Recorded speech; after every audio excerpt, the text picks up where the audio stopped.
la même époque, nous avions eu l'opportunité de présenter de manière générale, effectivement, ce pays, voilà, dans lequel on est présent. Donc, pour ma part, je suis le CEO de la société. Toute l'équipe de CEMO est avec moi, enfin pas ici présente dans le bureau bien sûr, mais pour accueillir avec grand plaisir l'intégralité des participants marocains. Et avec moi dans le bureau, ce qui n'était pas prévu, mais c'est une chance, on a notre directeur général de la filiale à Abidjan qui est donc présent, qui vient d'arriver. Et c'est intéressant dans le sens où, par ailleurs, c'est un expert industriel. Voilà. Il a été pendant 20 ans directeur du département industrie, infrastructure du bureau Veritas d'Abidjan. Donc, en la matière, c'est vraiment lui le professionnel. Et notamment, je pense que dans la partie des questions-réponses, il y aura sans doute matière à pouvoir apporter des réponses plus précises que je ne serai en mesure de le faire. Voilà. Donc, je vous propose qu'on avance. Globalement, voilà la manière dont on a prévu que ça se passe. Une très courte introduction. On essaiera de voir un peu dans quelle mesure le Maroc et la Côte d'Ivoire sur la partie globale. Ça fait un peu sens avec ce que nous avions fait précédemment, cette partie-là, qui est très courte. Bien sûr, on va amener des informations pays, des indicateurs et des données. On va aborder le secteur industriel. D'ailleurs, il me semble qu'industriel, il n'y a pas deux LE. Excusez-nous pour la coquille, orthographe. Donc, l'intérêt du Code des investissements de la zone franche, beaucoup d'opportunités du secteur. Donc, ça sera très verbal sur l'opportunité du secteur et puis une partie, comme d'habitude, sur des questions et réponses. Voilà ce que nous vous proposons. Alors, en guise d'introduction, il nous a paru intéressant de cibler la région et la Côte d'Ivoire et notamment de mettre deux chiffres importants. La Côte d'Ivoire, ça représente donc 35% environ du PIB et 43% des échanges commerciaux au sein de la zone, donc de la zone UEMOA. C'est dire, comme le précisait la fois Mme Karkri et Saad Amoumi, l'importance de la Côte d'Ivoire. Et je suis heureux de savoir qu'il y a déjà une mission B2B qui va être opérée entre les entrepreneurs du royaume et les entrepreneurs ivoiriens. Voilà. Alors, il faut bien parler du Covid, mais ce n'est pas l'objet. Hein. Donc, je vous laisse, en même temps que je parle, j'imagine que chacun, pour l'intérêt qu'il peut emporter, aura déjà pris la nature des éléments qui sont là. Je ne crois pas qu'il y ait grand-chose à dire sur ce sujet-là, et on en avait déjà beaucoup parlé lorsqu'on avait présenté la Côte d'Ivoire. Alors, Maroc, Côte d'Ivoire, là encore, ça s'appuie sur ce que nous avions déjà vu précédemment. Beaucoup d'acteurs marocains sont déjà présents, un nombre incalculable de projets. Nous, on a recensé 160. En toute honnêteté, on n'a pas fait de mise à jour depuis l'année dernière. On ne pense pas qu'il y ait eu beaucoup de projets portés. En tout cas, on n'a pas relancé cette analyse. Globalement, les projets sont globalement, vous voyez, relativement importants et sur énormément de sujets. Et on a été étonné de voir qu'il y a finalement peu de sujets sur la partie industrielle entre le Maroc et la Côte d'Ivoire. Si ce n'est bien évidemment le secteur minier qu'on abordera dans les opportunités. Mais finalement, peu de corrélations et peu d'interactions sur ce secteur. Donc, énormément de choses à faire de ce point de vue. Alors, bien sûr, les relations ancestrales ont permis de nouer des relations bilatérales spécifiques, et notamment une convention de non-double imposition qui apparaît ici.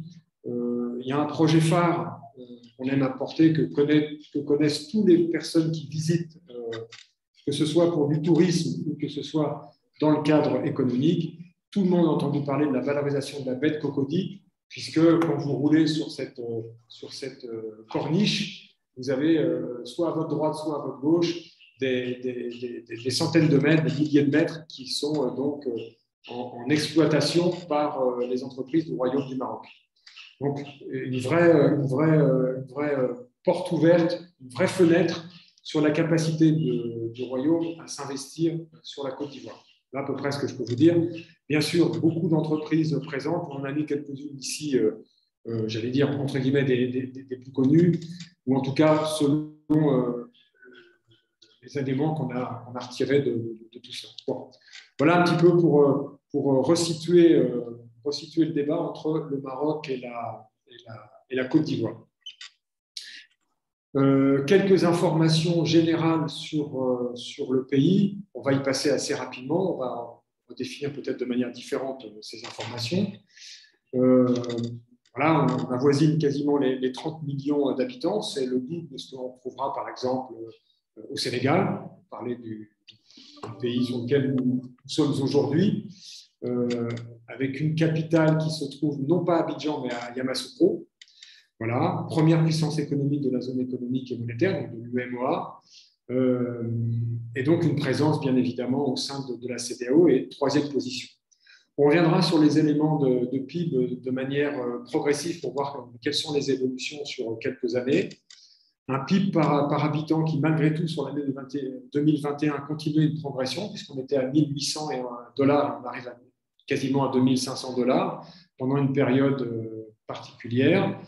Une croissance de PIB sur cette période difficile qui, malgré tout, fait pâlir beaucoup d'autres pays au niveau international.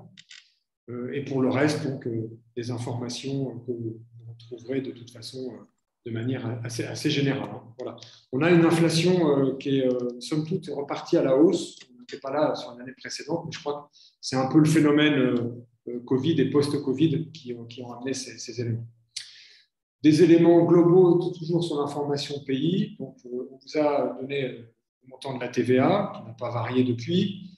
On reviendra sur les éléments éventuels de dérogation à cette TVA. Alors, vraiment, par souci d'information générale, vous voyez ici des salaires d'employés moyens et de managers moyens.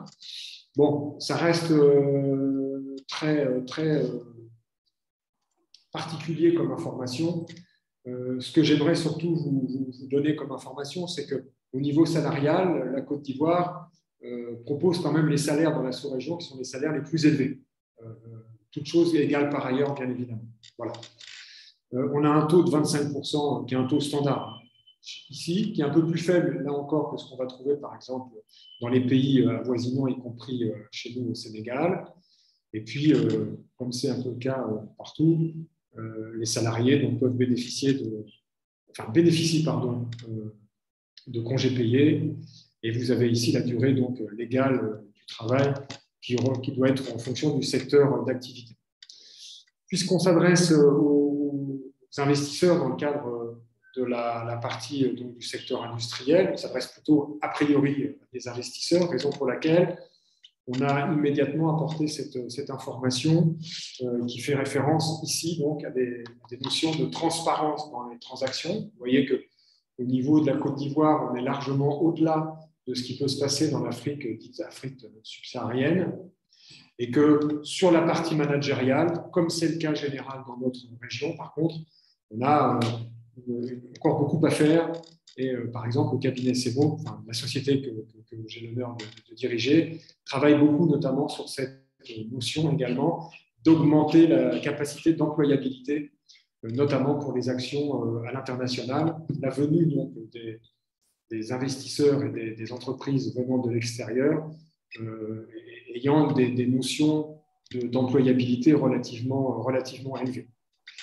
Voilà, donc on voit que logiquement, les IDE, les investissements directs étrangers ont, somme toute, quelque peu baissé en matière d'investissement direct. Logique, on est encore une fois sur le démarrage de la pandémie, mais qu'en revanche, le stock des IDE, lui, a continué d'augmenter. Donc ça reste effectivement très positif.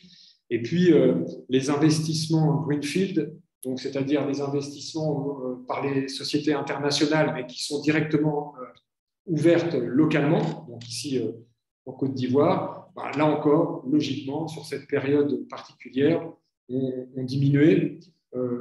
Somme toute, on voit sur l'année 2021, mais les chiffres ne sont pas encore parus officiellement, on voit une accélération de ces investissements. Voilà ce qu'on pourrait vous dire à ce niveau-là.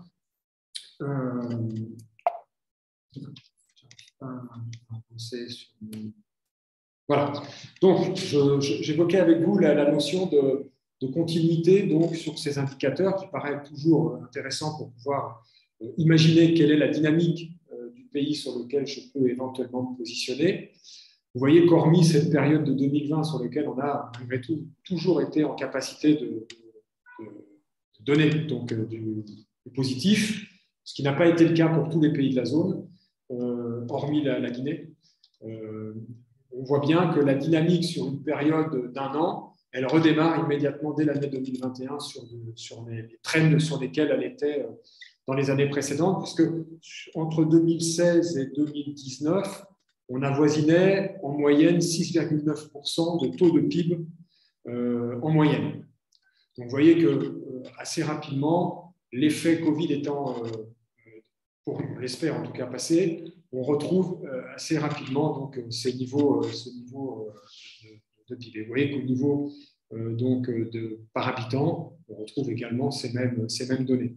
Donc l'inflation ici, elle est repartie effectivement à la hausse. Là encore, les effets de problématiques du commerce international, notamment en matière d'importation et d'exportation, ont augmenté donc, les niveaux d'inflation. On a tous du mal à pouvoir être approvisionnés dans quelques pays du monde que ce soit, mais ce n'est pas tout à fait l'objet de notre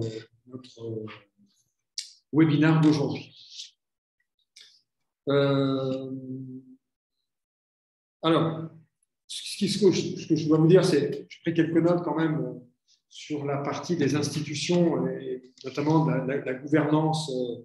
Elles se sont largement améliorées entre les périodes que j'évoquais tout à l'heure, 2016, 2009, 2020.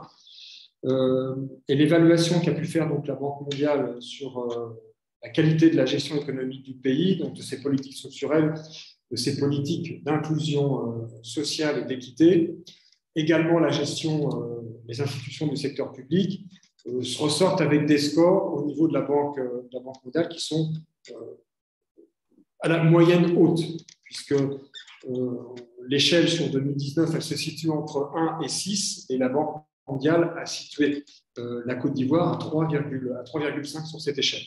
Voilà. Donc, on est dans un trend extrêmement positif de manière globale et générale qui permet d'avoir ces indicateurs très intéressants. Alors, tous les indicateurs de doing business, etc., montrent cette évolution.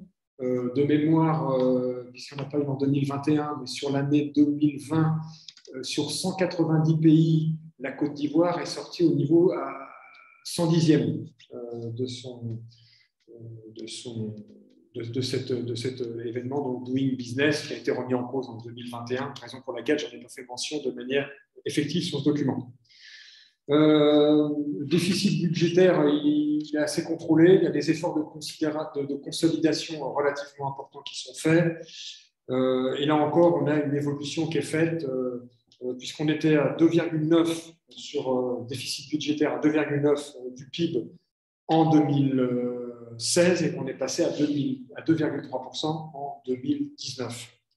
Et donc, on est bien en deçà des 3% qui sont demandés au sein de l'UEMOA.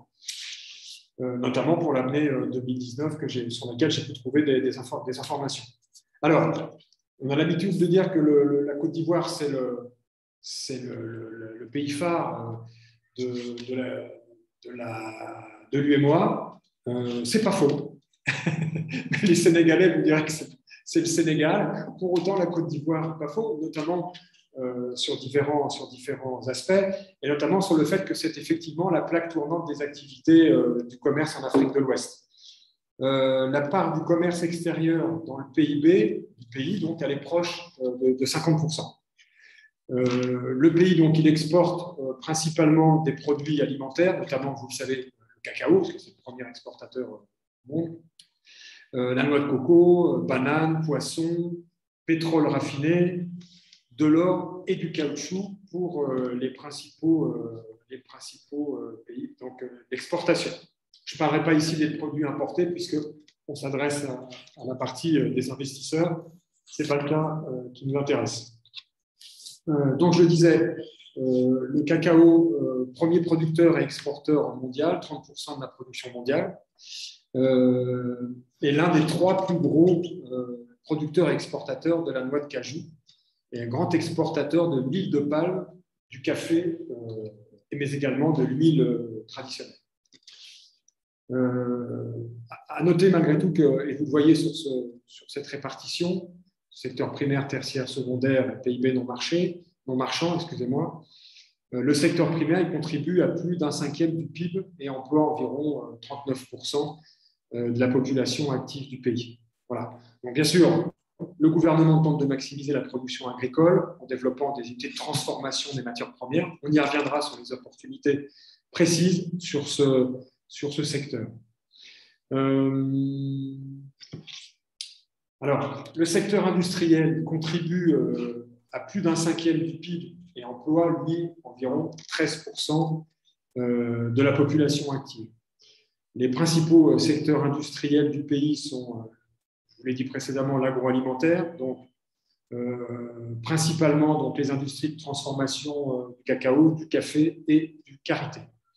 Le textile, bien sûr, les matériaux de construction, les engrais, la conserve de thon et l'assemblage de motos, de véhicules et de vélos. Donc, en Côte d'Ivoire, les activités de transformation sur place des matières premières tendent à se renforcer et je pense qu'il y a beaucoup de choses à faire pour les investisseurs du royaume. On reviendra sur cette notion. Et vous le savez, l'industrie pétrolière se développe et notamment la société italienne Eni, il y a quelques mois, a apporté une information importante en découvrant de nouvelles capacités donc, de production de pétrole, donc des nouveaux champs pétrolifères. Donc là, bien évidemment, il y a beaucoup de choses à faire. Je ne suis pas sûr qu'il y ait beaucoup de choses à faire au niveau des premiers et deuxième rangs sur la partie pétrolière. Les choses sont déjà globalement verrouillées. S'il y a parmi nous des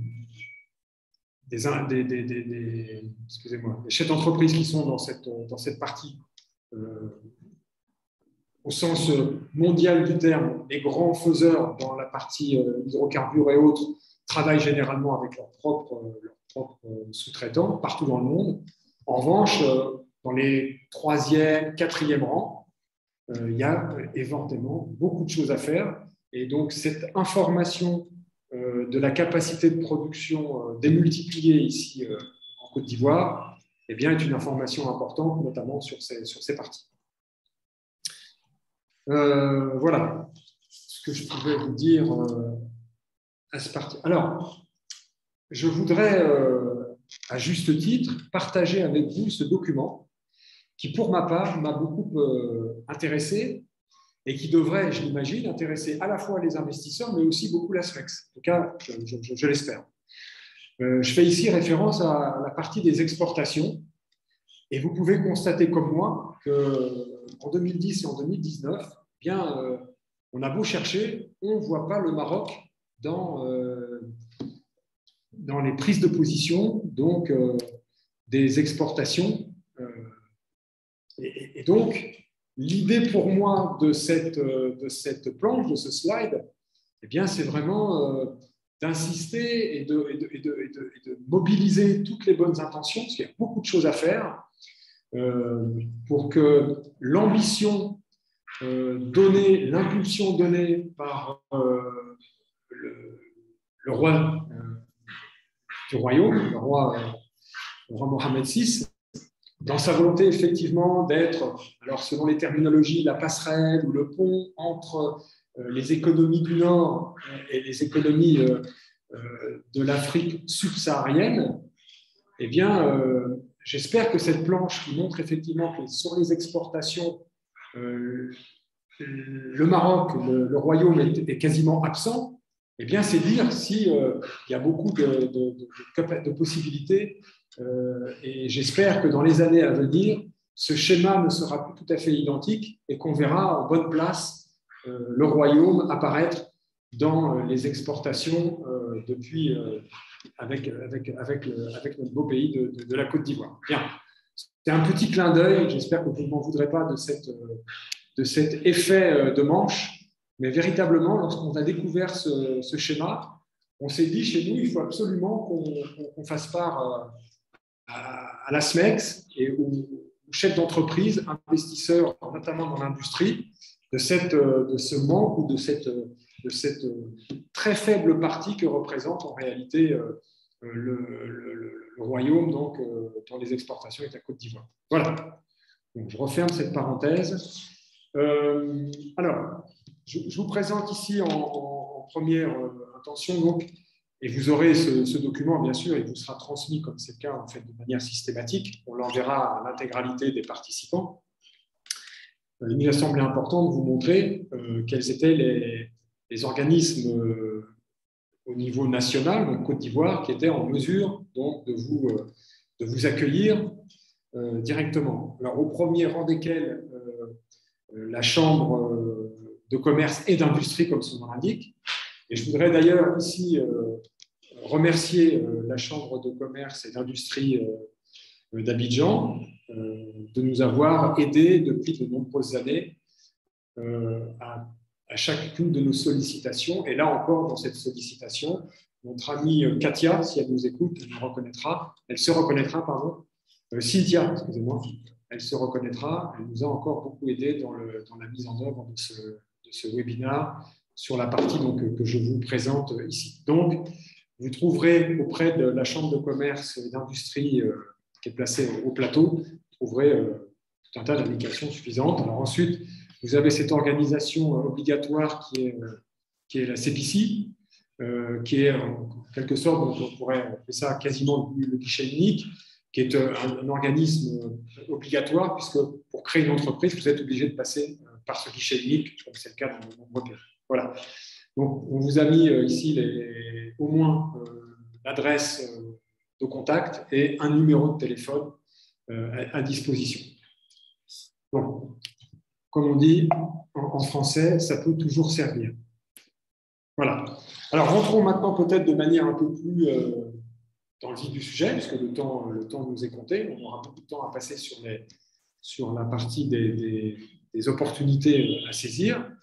Donc, on retrouve de manière normée ici les 5 sous-secteurs, donc, que sont l'industrie extractive, l'industrie agroalimentaire, pétrolière, le bâtiment et travaux publics, et enfin les autres industries, et qui sont ensuite subdivisées en 10 branches, alors, et 21 sous-branches qu'on n'a pas notées ici, que vous avez ici. C'est important lorsque vous avez des démarches à faire, bien évidemment, mais tous les chefs d'entreprise connaissent toutes ces démarches. Voilà.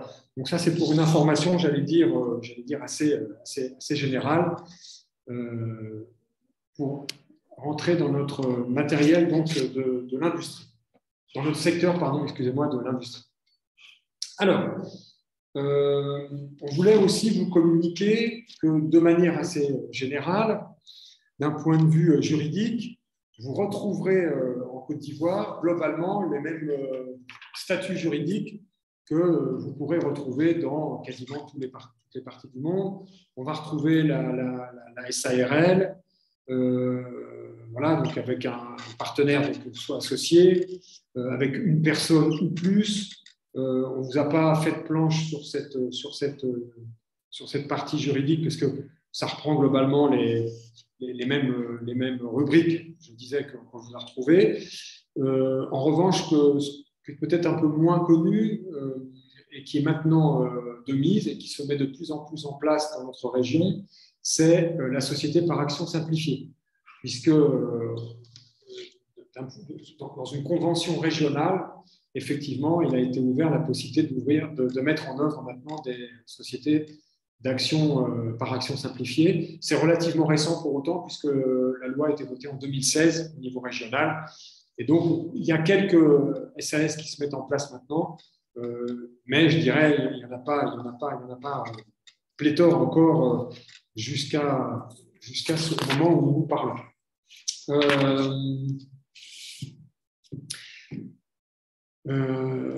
Qu'est-ce que je pourrais bien vous dire à ce moment-là sur notre partie industrielle?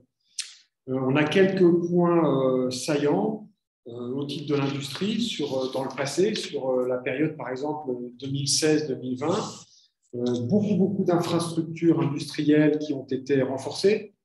Et vous voyez ici avec notamment la mise en place de zones industrielles. Celles-ci sont celles qui sont présentes sur Abidjan. Vous verrez qu'il y en a aussi dans les régions. Donc renforcées avec les zones industrielles, donc, notamment celle de Yopougon, etc., qui regroupe aujourd'hui, par exemple pour celle de Yopougon, elle regroupe un peu plus de 400 entreprises aujourd'hui. L'aménagement de la nouvelle zone PK24, et puis les programmes de développement, vous voyez, vous avez sous les yeux. Donc ça, c'est pour les acquis entre la période 2016 et 2020. Voilà. Quelques informations également sur l'indice du prix de production dans l'industrie, qui là aussi est, même après l'année 2021, un peu particulière que d'habitude. Elle a sur 2020, pardon, elle a été un petit peu en deçà des 100 points. On est repassé pour l'année 2021 largement au-dessus des 100 points, puisqu'on est arrivé à 110,92 points. Donc, on voit bien qu'on a une hausse ici de l'indice du prix de production dans l'industrie qui a augmenté quasiment de 11%, donc en glissement annuel entre 2020 et 2021. Les prix des produits industriels également ont augmenté de 8,3% sur cette même période, entre 2020 et 2021. Donc, tout ça montre la capacité de rebond après l'arrivée du Covid, donc cette période très particulière. On voit bien toute cette capacité de rebond qui montre à quel point la Côte d'Ivoire est fondée sur des pratiques et des ressorts solides et en capacité effectivement de répondre aux différentes crises qui peuvent se présenter, telles que celles que nous avons connues et lesquelles on est malheureusement encore en train un peu de payer. Voilà.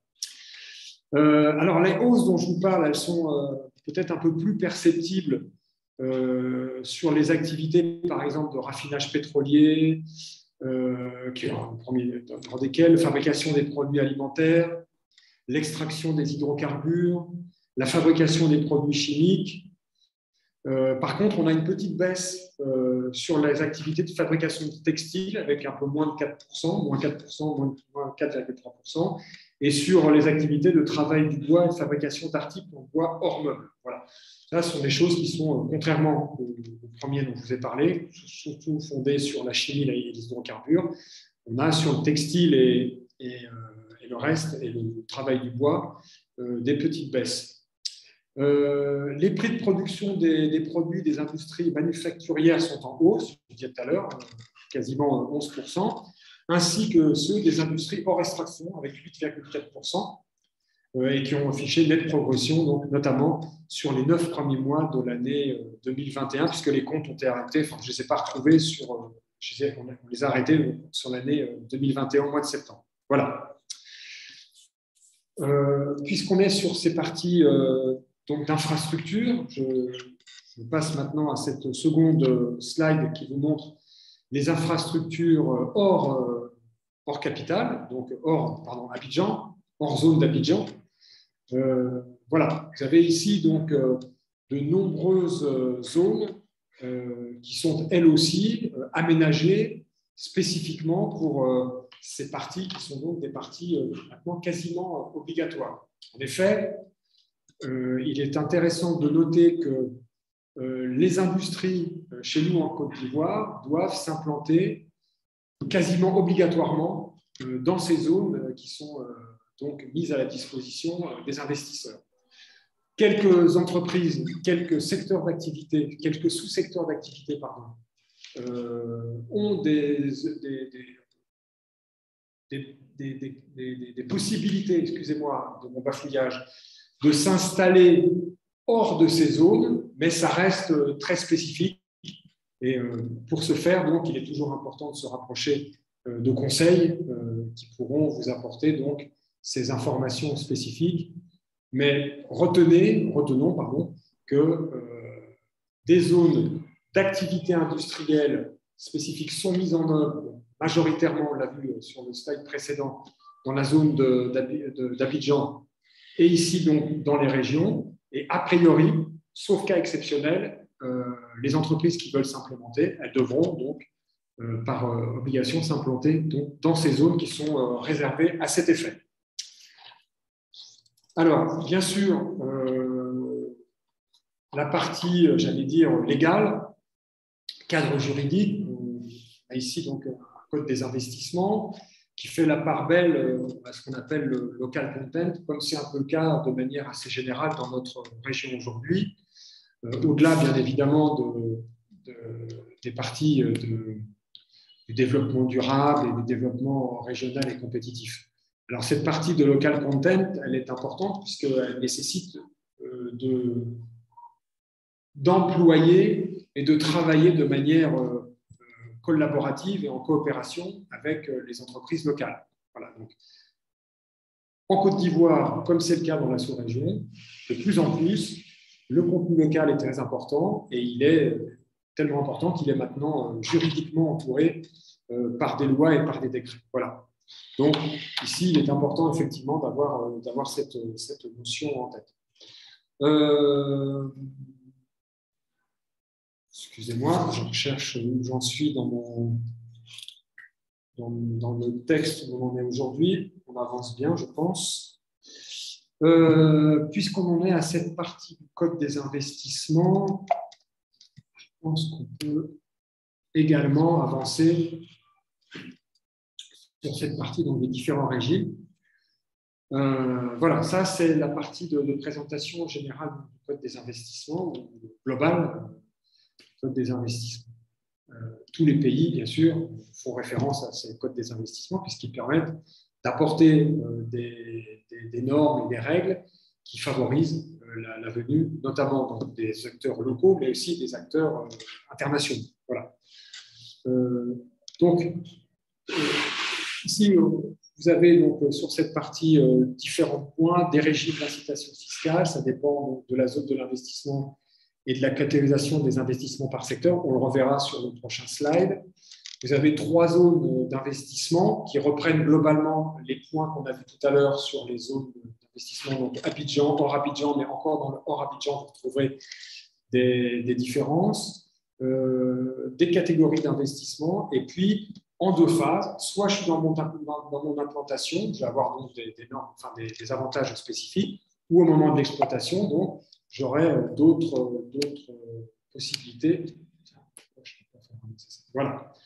Et voici donc notamment les avantages par catégorie. Alors bien sûr, je rappelle, l'idée c'est pas de lire ce qui est présenté sur ce slide, puisqu'encore une fois, vous aurez la possibilité de le lire à tête reposée lorsque nous vous aurons adressé le PowerPoint que vous avez ici sous les yeux. Voilà. J'en profite pour vous dire que lorsque vous voudrez installer vos locaux, vous serez dans la contrainte de toutes vos démarches d'obtention de terrain industriel sont réalisées auprès de la CEPICI. CEPICI, organe d'aide locale, nationale, pardon, qui est référencé comme étant un guichet unique. Voilà. Donc, là encore, l'installation des locaux, tout ce qui convient, passe par le biais du guichet unique. Donc, vous disposez de tous les éléments rédactionnels qui vous permettent ensuite de déposer votre demande. Pareil pour les permis de construire, sauf que ici, c'est un guichet unique du permis de construire, qu'on appelle le GUPC chez nous. Ceci a été fait de faciliter l'obtention du permis de construire dans le cadre de l'amélioration du climat des affaires en Côte d'Ivoire, auquel j'ai fait référence depuis le début de notre webinaire. Je pense que pour cette partie-là, on peut encore un petit peu avancer. Alors, dans le cadre des facilités pour l'investissement, en sortant du cadre premier donc, des 25% de taux d'imposition d'IS, etc. etc. Les zones franches regorgent d'avantages extrêmement importants. Et il se trouve que dans un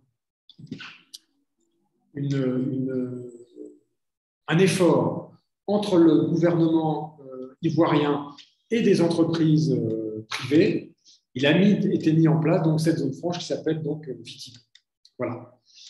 Donc là, on est vraiment dans le partenariat public-privé. Et donc, les activités industrielles, ce ne sont pas les seules, il y a d'autres activités qui sont accueillies, excusez-moi, à l'intérieur de ces zones franches. Mais nous avons sorti, et on fait référence ici aux activités industrielles qui sont donc les bienvenues et, dans cette zone franche donc, qui se trouve à Grand Bassam. Vous repassez bien évidemment par le guichet unique de la CPI, mais vous avez également un dossier de demande d'agrément au guichet unique spécifique donc, du VITIB. Voilà, donc les activités industrielles, vous les avez sous les yeux. Fabrication, assemblage de produits informatiques, fabrication, assemblage de télécoms et réseaux, assemblage de produits audiovisuels, d'instruments de test et de recherche biotechnique, fabrication de produits biotechniques et divers, donc la médecine, donc la santé, etc. etc. La production de contenu audiovisuel, qui sont un peu les activités industrielles à mon sens, et les éditions de logiciels et de progiciels. Et en fait, vous avez la possibilité, à travers cette zone franche, comme c'est le cas dans le monde, de passer à travers, enfin, de pouvoir bénéficier de tout un tas d'avantages, réduction du taux de TVA, réduction d'impôts. J'avais pris des notes sur ce sujet que je vais vous retrouver immédiatement. Excusez-moi.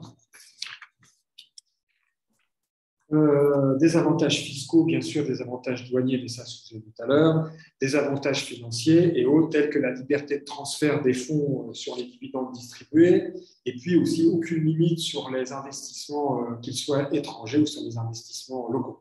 Donc là encore, on reste à votre entière disposition pour vous apporter des informations sur cette loi qui date de 2004. Donc du régime de la zone franche au VITIB. Écoutez, je crois qu'on arrive aux opportunités d'investissement. C'est très bien. On en est à cette partie. Je ne sais pas quel est le timing. Je pense qu'on doit être dans un timing. C'est bon. C'est bon? Oui, c'est bon, Patrick. Oui, on a... Philippe, pardon. Philippe, on est dans les temps. Ok, très bien. Alors, je vais faire un aparté en vous disant qu'il y a tellement d'opportunités d'investissement, en toute sincérité et en toute franchise, qu'avec mon équipe, on s'est dit qu'on allait travailler ça de manière différente. Raison pour laquelle vous n'avez pas sous les yeux, je ne vais pas vous passer en revue de manière visuelle ces différents éléments. En revanche, ce que nous allons envisager ensemble ici, à travers, on va trouver une solution pour que ce soit à la fois décrit, mais que ce soit aussi pas trop lourd en matière d'information. Et donc, nous nous engageons à ce que ce soit, j'ai pris l'engagement auprès de l'Aspex et auprès de Havard Consulting, pour que les éléments ne soient pas simplement enregistrés, mais que vous les ayez bien aussi à votre disposition et que vous puissiez effectivement travailler dessus. Voilà. Donc, tout ça étant précisé, je referme cette parenthèse et donc, on aborde les opportunités d'investissement dans le secteur de l'industrie et on va les aborder donc par sous-secteur.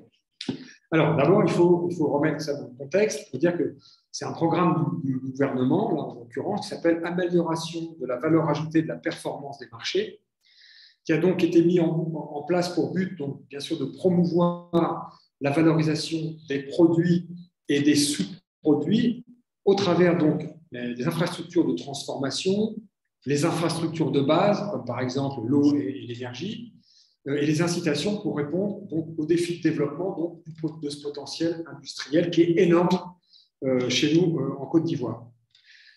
Donc, dans cet esprit donc, de ce programme gouvernemental, l'amélioration de la valeur ajoutée et de la performance des marchés.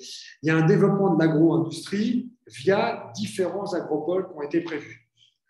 Donc, au sein duquel le potentiel de développement d'un pôle de transformation industrielle performant, notamment dans les filières poissons, volailles, bois et manioc, un potentiel énorme pour développer une industrie compétitive de transformation des produits agricoles tels que l'anacarde et la transformation du riz, un potentiel d'établir donc une zone agro-industrielle performante avec l'existence de nombreuses agro-industries, donc plusieurs filières, par exemple, j'ai noté l'EVA, j'ai noté le palmier, j'ai noté la volaille, j'ai noté le manioc.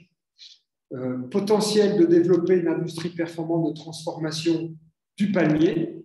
Vous savez, il y a beaucoup de palmiers, à travers donc, une stratégie nationale qui vise à attirer les unités de transformation de palmiers donc, vers notre pays.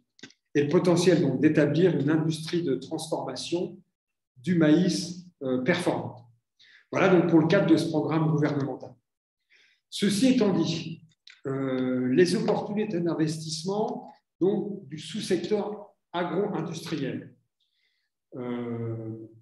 production et assemblage de machines, matériel et équipements de transformation agricole, de stockage et de conservation, donc tout ce qui est unité de stockage, tout ce qui va toucher bien sûr les chambres froides, tout ce qui va toucher les centres de conditionnement. La production d'équipements de pièces détachées pour l'industrie agroalimentaire, bien sûr. Les équipements innovants qui vont se baser, elles, sur les technologies nouvelles. Les installations d'unités et d'infrastructures de transformation dans ces zones industrielles qu'on a vues précédemment. L'installation d'entreprises, alors là, un peu particulière, mais je l'ai conservé, donc d'entreprises de formation, de maintenance et de réparation des équipements industriels. C'est-à-dire qu'à partir du moment où j'ai la capacité de produire des équipements industriels, l'intérêt, c'est également d'y adjoindre des prestations de formation. Et tant qu'à faire, il est très bienvenu, effectivement, que l'organisme, l'industriel, prévoit dès l'origine ces formations. On sait que les problèmes de maintenance dans notre région sont récurrentes. Voilà. Donc, il est extrêmement important d'amener en même temps ces systèmes, ces solutions de formation et de réparation des équipements qui auront donc été fabriqués et vendus sur place. Sur les équipements industriels, dans les industries extractives, bien évidemment, on vient à la partie minière, qui connaît donc une très forte croissance ces dernières années. En effet, on a le quadruplement de la production aurifère entre 2009 et 2019, puisqu'on est passé d'environ 7 tonnes en 2009 à plus de 30 tonnes en 2019. Donc pour ce faire, il faut effectivement avoir du matériel. La production également de manganèse. Donc là, je vous parle en fait non pas des opportunités en tant que telles, mais du contexte dans lequel il est intéressant de se positionner. Donc la production, je disais, de manganèse, en millions de tonnes, donc 0,7 millions de tonnes de nickel donc, en 2019. Donc, pour ce faire, la fabrication de machines et matériels de tout type, puisque chez nous actuellement, chiffres les plus récents qu'on a retrouvés, ça ne représente que 4,3% du PIB généré par le secteur industriel. Donc, ce dont nous parlons actuellement, ça ne représente que moins de 5% du PIB de ce qui est généré par le secteur industriel. Donc, quelles sont les opportunités à y saisir? Les importations de biens et d'équipements, qui représentent que 18,6% des importations, les machines mécaniques, qui représentent un tout petit peu plus de 40%. Là, c'est ce qu'on exporte, c'est ce qu'on importe aujourd'hui. Les machines électriques, pour un peu plus de 20%, et les matériels de transport routier. Donc, qu'est-ce qu'on va pouvoir faire dans ce contexte? Qu'est-ce que vous allez pouvoir faire dans ce contexte? Eh bien, amener des instructions des industries de production et de montage d'équipements industriels, très favorables. Ensuite, asseoir et monter vos propres réseaux de distribution d'équipements industriels. Vous découlez dans la chaîne de valeur les prestations de services de maintenance et de réparation des matériels et d'équipements industriels, comme je le disais tout à l'heure, et la fourniture de pièces détachées donc, pour ces entreprises industrielles. Et je répète, pour accentuer donc, cette chaîne de valeur, également la formation auprès de votre réseau de distribution. Voilà. Alors, il y a tout un tas d'élaborations de politiques industrielles, bien sûr, et de développement de projets qui sont mis en place par le gouvernement ivoirien dans la transformation des ressources minières, à travers un nouveau code minier, je crois qu'on en a parlé tout à l'heure, je disais qu'il date de 2014, me semble-t-il, je crois que j'ai déjà fait référence.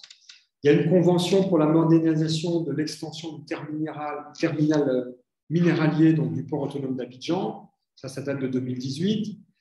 Il y a la signature d'une convention pour la chimie, la fabrication des métaux, notamment dans la construction, la cimenterie, la métallurgie et l'acierie. Et enfin, l'élaboration et la mise en œuvre d'une stratégie d'amélioration de la productivité des chaînes de valeur agricole par le gouvernement ivoirien, à travers donc un programme dont on a parlé tout à l'heure, et qui consiste donc à développer un écosystème qui favorise l'accès des intrants pour les producteurs, et notamment donc, au niveau des engrais. Donc ça, c'est pour l'agro-industrie. Le gouvernement ivoirien, dans l'intensification de sa stratégie de développement des infrastructures, il a décidé d'ici 2022, donc d'ici l'année prochaine, d'y dépenser environ 5 milliards d'euros. Et la majorité, c'est pour le secteur du transport, mais notamment les projets routiers, ferroviaires et maritimes. Et donc, on voit bien que là encore, on va pouvoir donc développer des productions locales de biens de grande consommation donc pour la demande locale. Je crois que dans mes notes, j'ai quelques bribes. Je crois que vous m'excuserez de passer du coq à l'âne, comme on dit. Je crois que je suis convaincu que j'ai quelques ratés dans mes prises de notes. Je suis sincèrement désolé. J'étais reparti sur mes problématiques gouvernementales dont on a parlé précédemment. Donc, je vous demande de bien vouloir ne pas tenir compte de la partie des gouvernements de l'intensification. Donc, je reviens sur ma partie des opportunités à développer. Donc, le développement de la production locale des biens de grande consommation pour la demande locale ouest-africaine. Je vous rappelle que ce que nous avons vu sur la première slide, c'est que 43% de ce qui est dans la zone provient de la Côte d'Ivoire. Donc, effectivement, concernant par exemple l'emballage et tout ce qui sont les produits issus, donc, notamment de la plasturgie. Là encore, le gouvernement investit plus de 6 millions d'euros pour des ordinateurs made in Côte d'Ivoire. Et là encore, on rentre dans le cadre de la joint venture qui a été mise en place donc, dans la zone franche dont on parlait tout à l'heure, la Vitive. Vous le voyez sur la partie des propositions, en tout cas de l'engagement, avant même de parler des engagements des bailleurs internationaux. Si on revient sur toute la partie des engagements suite à ce qui avait déjà été fait dans la période 2016-2020, on regarde maintenant post-Covid sur le programme 2021-2025, on voit bien en fait qu'on est toujours dans cette grande capacité à la fois d'un profil d'investissement financier pour l'industrie, à travers notamment des infrastructures telles qu'on les a vues tout à l'heure, sur lesquelles on peut faire les implantations dans les zones industrielles. Alors, je vois qu'il y a beaucoup de questions, donc je vais conclure aussi bien sur concrètement donc, qu'est-ce qu'on peut faire dans le sous-secteur de l'énergie? J'entends des bip bip. Est-ce qu'il y a un problème particulier? On est en train de me biper pour me dire qu'il y a un problème de timing ou bien autre chose? Oui. Allô, Philippe? Oui. Non, non, c'est bon, c'est bon. J'avais juste un petit souci de. Ouais. Ok, j'entendais un bip bip constant. Je me suis demandé si ce n'était pas un réveil qui me disait qu'il faut qu'on passe à autre chose, qu'on passe aux questions-réponses. Donc, on va maintenant décliner de manière très précise par sous-secteur quelles sont donc ces fameuses opportunités. Donc, j'ai donné ici le contexte général au point de vue financier, au point de vue structurant qu'on avait précédemment. Donc, dans le secteur de l'énergie, je ne vais pas passer sur les énergies électriques globales, puisqu'aujourd'hui, la Côte d'Ivoire fournit ces pays limitrophes, mais plutôt sur la production d'énergie solaire, qui était seulement de 1 MW en 2018. Donc, la Côte d'Ivoire, elle a un retard par rapport à ses autres pays voisins. On a un taux d'ensoleillement annuel moyen qui est de 5,5 kWh par mètre carré dans la région du Nord, donc on a un vrai potentiel de développement. Donc, ça c'est pour la partie donc, sur le solaire. On a aussi une partie donc, sur l'énergie biomasse, puisqu'on a environ 15 millions de tonnes de déchets agricoles par an qui proviennent de l'agriculture locale, donc cacao, on l'a déjà dit, cacao, coton, palmier à l'huile, canne à sucre, café. Et l'électricité par la biomasse, elle est utilisée à petite échelle, certes, mais elle est utilisée et elle ne produit pas encore d'énergie on-grid en Côte d'Ivoire.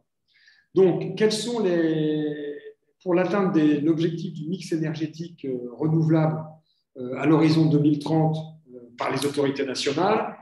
Donc, les installations localement, elles se présentent de cette manière: distribution et installation d'équipements et matériels relatifs à l'énergie solaire, construction et installation, donc notamment dans l'énergie hydraulique, gestion et maintenance dans l'énergie thermique, et je reviens sur toute la partie donc, de bioénergie avec les déchets agricoles dont je parlais tout à l'heure. Et donc, ces opportunités d'affaires, elles existent dans toutes les régions de la Côte d'Ivoire, mais notamment au nord pour son bon niveau d'ensoleillement, et également donc, à l'ouest et au sud-ouest du pays pour sa forte production agricole. Voilà. Et c'est vrai qu'ici, elle ne concerne pas donc, que les grands centres urbains. Alors, j'ai fait notre expérience, parce qu'on a beaucoup de demandes sur cette partie alors pas tellement de biomasse encore, mais sur la partie énergie solaire. Il faut quand même que je vous dise que c'est devenu aujourd'hui dans tous nos pays, en Côte d'Ivoire comme ailleurs, un marché de prix. Il y a un nombre très important d'opérateurs. Il y a beaucoup de choses à y faire encore aujourd'hui, mais avant de se lancer sur ce sous-secteur, il est très important de bien maîtriser en amont toute la partie de ce qu'on appelle, moi et mon collègue Saad Amoumi, toute l'approche marché, bien comprendre parce qu'on est sur un secteur donc, très particulier où on est arrivé dans nos pays, il y a beaucoup d'intervenants. Donc, il faut bien maîtriser son projet en amont. Donc, ça, c'était pour la partie des énergies. L'efficacité énergétique, bien sûr. En 2012, c'est un peu loin, vous me direz, mais je n'ai pas retrouvé d'informations. Donc, 70% de la consommation énergétique provenait de la biomasse, à l'époque, en 2012. Okay, et ce qu'on sait qu'aujourd'hui, dans les données les plus récentes, en 2016, 26% de la population avait un accès universel aux équipements de cuisson propre. Vous voyez, 70% en 2012 provenaient de la biomasse, donc les produits de matières premières, et aujourd'hui, 26% seulement un accès aux équipements de ce qu'on appelle les cuissons propres, c'est-à-dire ce que vous connaissez de nous dans nos cuisines modernes. Voilà, ça ne représente que 26%. Donc, il y a beaucoup d'opportunités dans le réseau, dans la rénovation notamment du réseau de transport d'énergie, puisqu'il y a une grosse déperdition de l'énergie dans ce réseau. En 2017, 22% de l'énergie produite est perdue lors de la distribution de l'énergie. 22% de l'énergie produite perdue lors de la distribution de l'énergie. Donc, bien sûr, l'objectif de suppression des pannes électriques sur le réseau, on a un temps de panne chez nous sur le réseau qui avoisine les 24 heures en 2017. On avoisine, on a eu une grosse panne à Medoune il y a encore quelques mois dans la capacité, enfin dans toutes les régions, on a eu des grosses pannes d'électricité qui ont vraiment rendu difficile pendant 2 mois les activités, j'allais dire, à la fois quotidiennes et d'activités industrielles, bien sûr. Alors, qu'est-ce qu'on peut faire sur la compensation qui va y avoir entre le réseau électrique, dont on vient de voir quelles sont les difficultés, et les énergies donc nouvelles.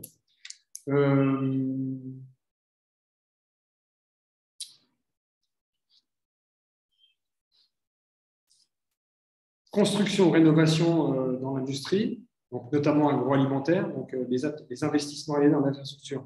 Donc les opportunités, excusez-moi, je vois qu'il y a beaucoup de problèmes dans les notes qui m'ont été confiées. Bâtiment d'usine, donc voilà. Gestion de l'énergie dans l'éclairage, ventilation. Ça, ce sont des gros problèmes qu'on va retrouver ici. Donc, qu'est-ce qu'on a besoin? On a aussi un gros problème dans la fraude énergétique depuis 2011. Donc, les opportunités qui en découlent de production électrique donc, sur l'ensemble du territoire afin donc d'étendre le réseau et de réduire les transports d'énergie. Et en ce sens, l'efficacité énergétique donc, a véritablement son mot à dire. On a beaucoup de mal, honnêtement. On a été sollicité à plusieurs reprises en ce qui nous concerne par des cabinets spécialisés en efficacité énergétique. Et on a bien vu que le message a encore beaucoup de mal à passer. Mais par contre, dans les bâtiments, on voit aujourd'hui la volonté, effectivement, d'optimiser l'isolation thermique, par exemple. Philippe, donc, si tu permets, puisque l'auditoire commence à s'impatienter pour les questions, je pense que, je ne sais pas si tu as encore quelques minutes pour… Ah, ok, d'accord, comme ça… C'est gentil. On est raccord, alors en fait, si les gens s'impatientent, c'est jamais bon signe.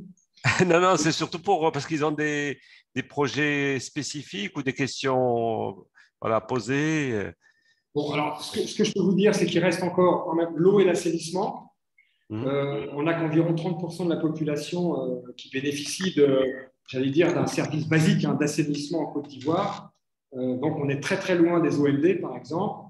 Donc, qu'est-ce qu'on peut y faire? Il y a beaucoup d'infrastructures de l'eau. Et là, on est vraiment au cœur de notre sujet. Pour les principaux centres urbains, notamment, donc Abidjan, Bouaké, San Pedro. Ah, OK.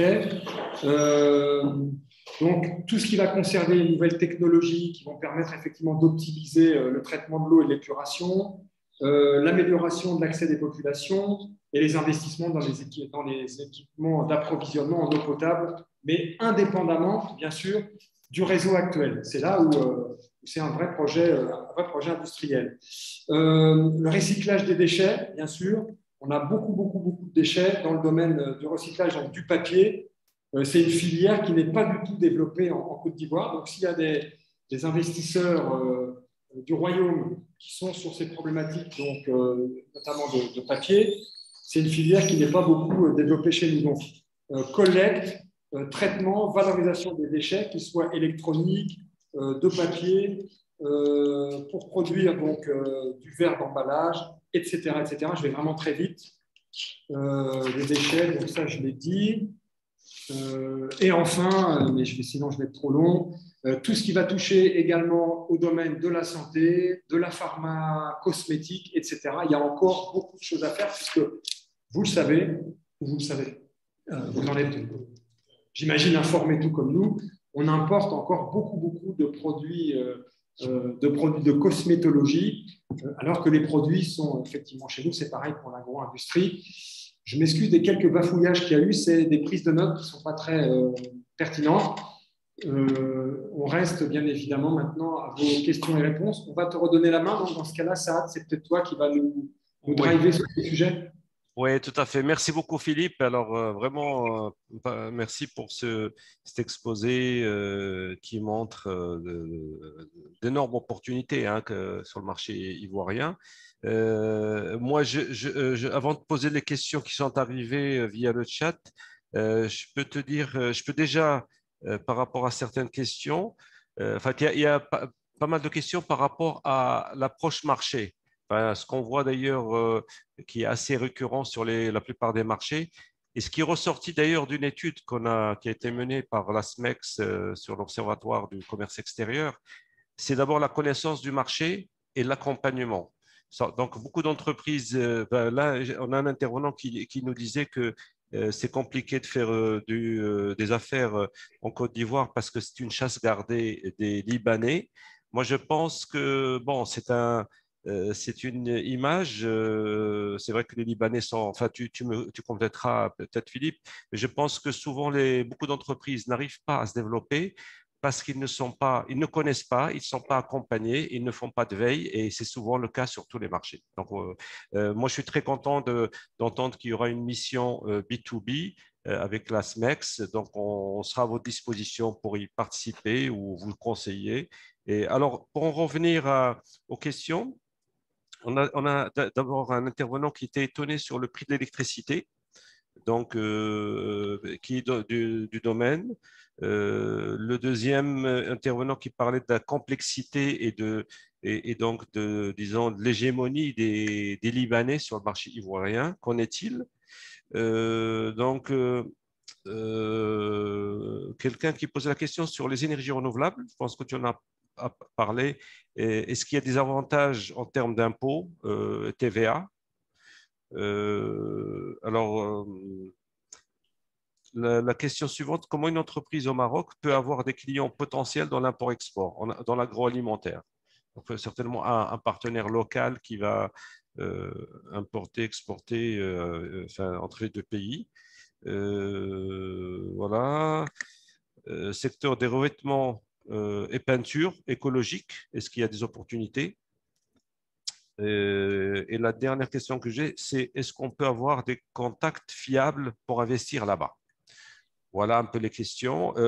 Ce que je dirais en complément à ce que tu disais, Philippe, c'est que j'ai eu un entretien, dans le cadre d'un autre projet, un entretien avec notre ambassadeur, M. Christiani Almele, qui est très dynamique, comme beaucoup de gens le savent, qui collabore beaucoup aussi avec la SMEX, c'est qu'il y a énormément d'opportunités. Il nous disait, lui parlait d'abord dans un des premiers domaines que tu as cité, c'est l'agroalimentaire et l'agricole. Il disait que le Maroc a beaucoup d'entreprises dans le secteur et en Côte d'Ivoire, disons, il y a tellement d'opportunités. Et il se demandait d'ailleurs pourquoi les entreprises marocaines n'étaient pas assez présentes. Et tu l'as parfaitement illustré quand tu as montré qu'on n'était même pas dans le mapping, la style que tu as montré, que le Maroc devait être très très peu présent en Côte d'Ivoire. Donc il y a un potentiel. Donc je te laisse sans plus tarder répondre peut-être à quelques questions. Et après, on donnera peut-être la parole il y a des personnes qui ont demandé à témoigner. Merci, Philippe. Ok. Alors, merci pour toutes ces questions très, très intéressantes et qui tournent toujours un peu, tu l'as dit, Saad, qui tournent toujours un peu sur cette problématique, en fait. Là, j'entends deux choses. C'est pas facile de faire des affaires et c'est d'autant plus difficile que les Libanais ont totalement verrouillé le marché. Alors, toi et moi, Saad, on accompagne des entreprises depuis de nombreuses années, toi depuis plus longtemps que moi. On accompagne dans nos pays des entreprises depuis de très nombreuses années et on a par chance, des réussites, parce qu'en réalité, on aborde le phénomène de l'arrivée dans un pays, j'allais dire, de manière méthodologique.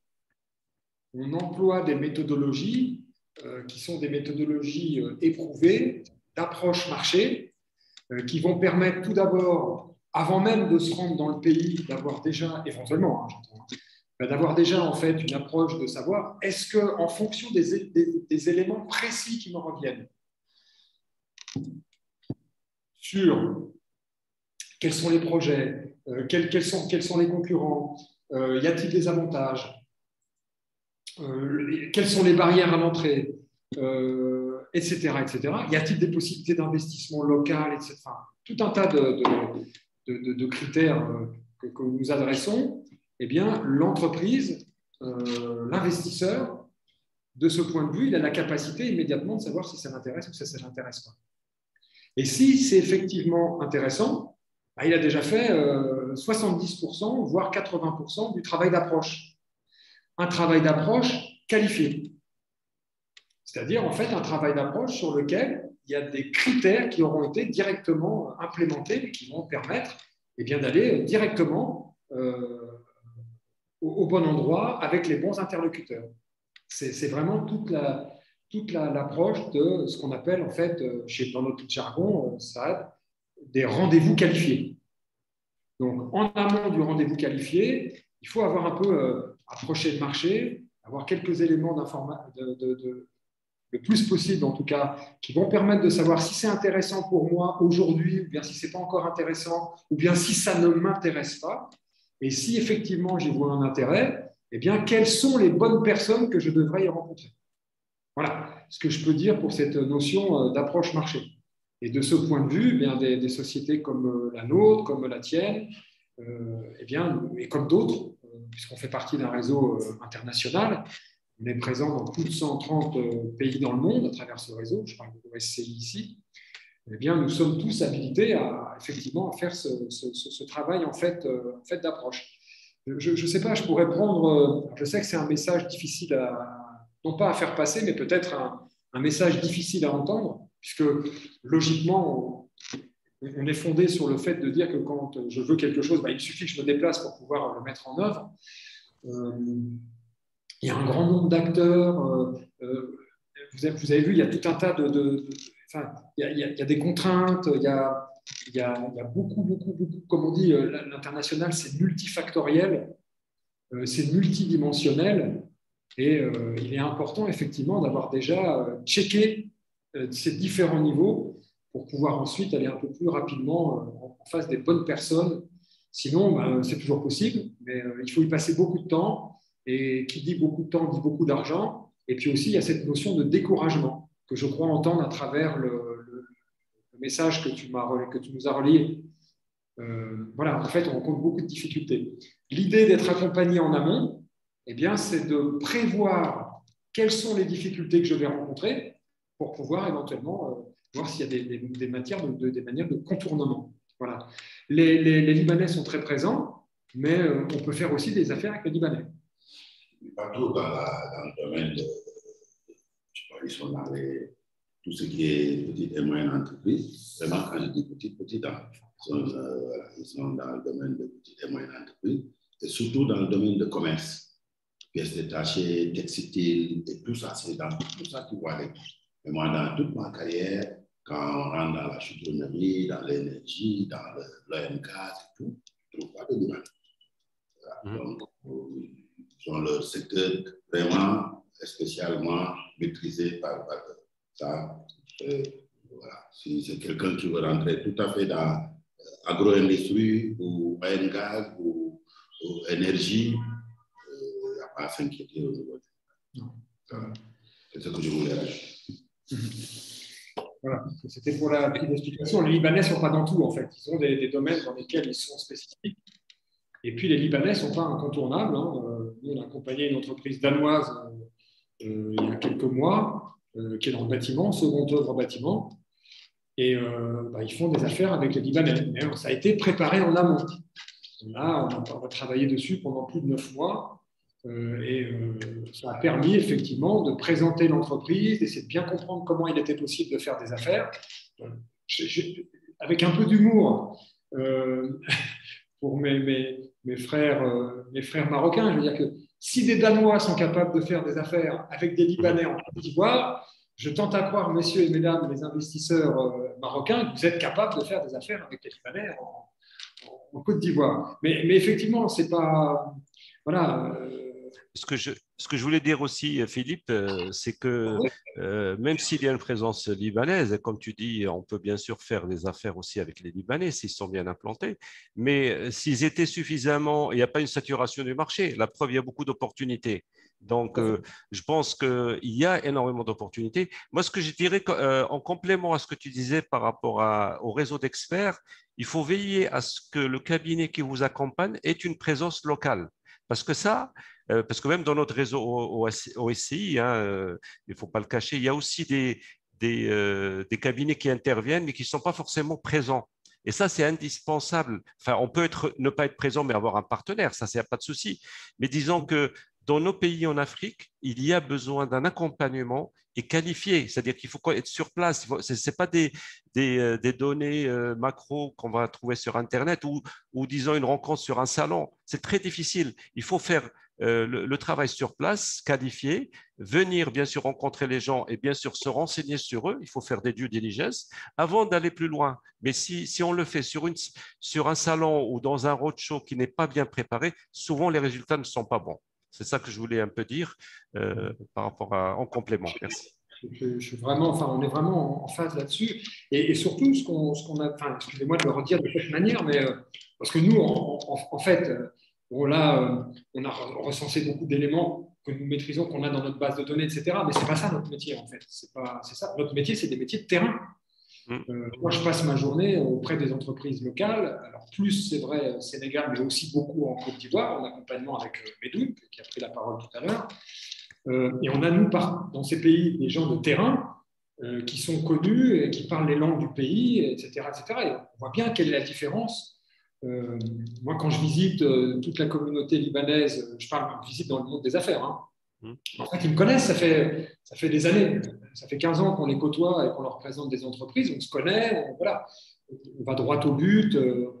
On a vraiment des méthodologies qui sont bonnes. Et vraiment, l'idée de terrain, c'est vraiment une idée, c'est l'idée qui est vraiment à retenir. Et ce qui fait toujours la différence, sauf cas exceptionnel, c'est toujours la même chose. Si tu me permets, Sarah, je voudrais juste rajouter une information qui me paraît importante.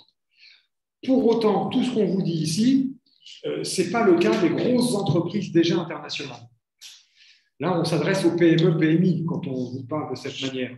Bien sûr, quand on parle par exemple d'une société comme Addoa ou les banques BMCE et autres, c'est pas sur ce type de prestations que nous pouvons intervenir parce que c'est une grande société internationale. Comme vous le savez, elles sont accompagnées au pire par le ministre en charge, qui va ouvrir la porte du ministre en Côte d'Ivoire, au Sénégal et autres, quand ce n'est pas par le roi Mohamed VI qui fait une visite officielle. Ça, ce sont les grandes entreprises internationales. Donc, en réalité, on rentre dans des accords binationaux, etc., etc. Mais effectivement, la question que vous posez d'approche marché, d'accompagnement, elle est, pour la PME, PMI, elle est essentielle, elle est cruciale. Et elle fait vraiment la différence. Vraiment, elle fait la différence. Vraiment. Et on serait très heureux, bien évidemment, d'accompagner beaucoup plus d'entrepreneurs marocains que nous ne le faisons jusqu'au jour d'aujourd'hui. Et pas que marocains, mais spécifiquement marocains. C'est vrai qu'on a déjà eu des contacts, et c'est vrai que souvent, ce qui bloque, c'est qu'il faut nous payer pour dire les choses, hein, pour mettre des mots sur les faits. Voilà.